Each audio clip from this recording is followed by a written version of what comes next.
though, to kind of change the mood of the room. I represent one of the most energy-rich, energy-diverse states in the Union, Kansas, and we contribute to this concept of energy independence, which is a national security issue.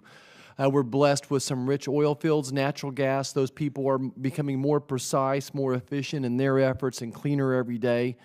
We have more sunny days in Kansas than Florida does, and we think we have great potential for solar energy, but I want to lock in on wind energy for a second.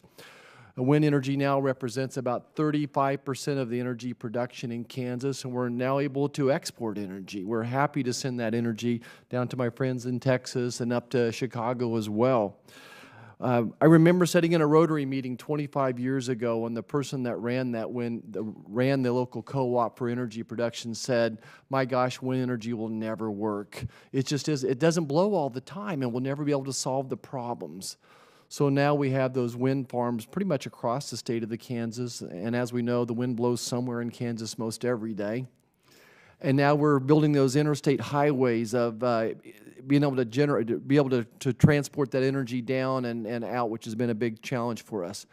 My people tell me that right now we're probably 30% more efficient with wind energy by just the design of the turbines and the shears and stuff. And I guess my first question for Secretary Menzies is, what type of future do you see for wind energy and support of technology and development research in the wind energy sector? The future is bright for wind. You know, at NREL, you know, they are doing modeling right now to actually apply science to the turbulence, you know, in the placing and actually operation of these units to actually increase the efficiency capacity, for example, of those existing units, you know, that are currently operation and in the future siting. So we'll be able to have even more efficient siting, you know, of them. Also on the, wind has been such a big success story just for our manufacturing base. I mean, in the mid-90s, we really had no manufacturing whatsoever, and now, you know, over 90% of the components are manufactured in the United States, and they're spread out all over the United States.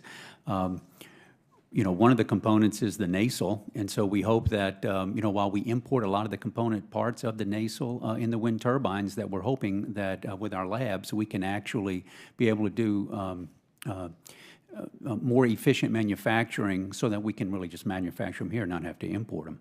So it's very bright, and as you know, the labs did some initial breakthrough technology on the airfoils, which is why we're able to achieve the increased efficiencies we have today. Well, thanks for your continued support of the research there. My next question for Secretary DeBar. We introduced a low-dose radiation bill not too long ago. And that research had been abruptly stopped by the Obama administration. As a physician, I see more and more of my patients exposed to radiation, whether it's a CT scan in the ER, and just wonder if you can commit to support that reinvestment that we're hoping to authorize sometime for this low-dose radiation research. Yes, and yeah, we're as someone who's gotten a lot of low-dose exposure in the nuclear power sector over the course of my life, I certainly support the need associated for low dose, and I certainly reviewed the bill that was proposed last time, and know a little bit about the history of this at the department before we were there. And should appropriators here and authorizing committee move that forward, it is an important area, and we have resources to be able to restart that program if it is appropriated. I think I'll finish up with just a question about battery technology. If I could say what's holding back solar energy and making wind energy even better is some research in the battery, and you kind of alluded to it. And I just can't help but pontificate for a second and say that without a growing economy, none of this research happens. And I'm so proud that this economy, 3 quarters in a row with 3% GDP growth, maybe 4% this quarter, whether you want to build roads, bridges, you think education's important, if you think energy research is important, we need a strong economy. And I'm so proud that this country is moving back in that direction. Can any of you speak to what you see for battery storage power for the wind energy and solar energy of the future? No, again, the only upside, right? I mean, our battery technology, we have, you know, a variety of different options. We have those that are nearing market, you know, that will increase efficiency, and we have basic research that's going on in our program offices, in our labs, that may come up with all new types of chemicals and types of batteries in the future.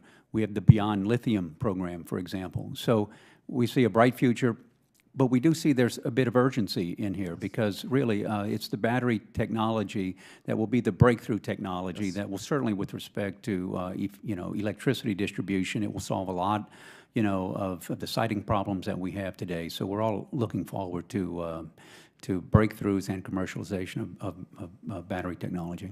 Yeah, thank you, and I yield back. I thank the witnesses for their testimony and the members for their questions. The record will remain open for 2 weeks for additional written comments and written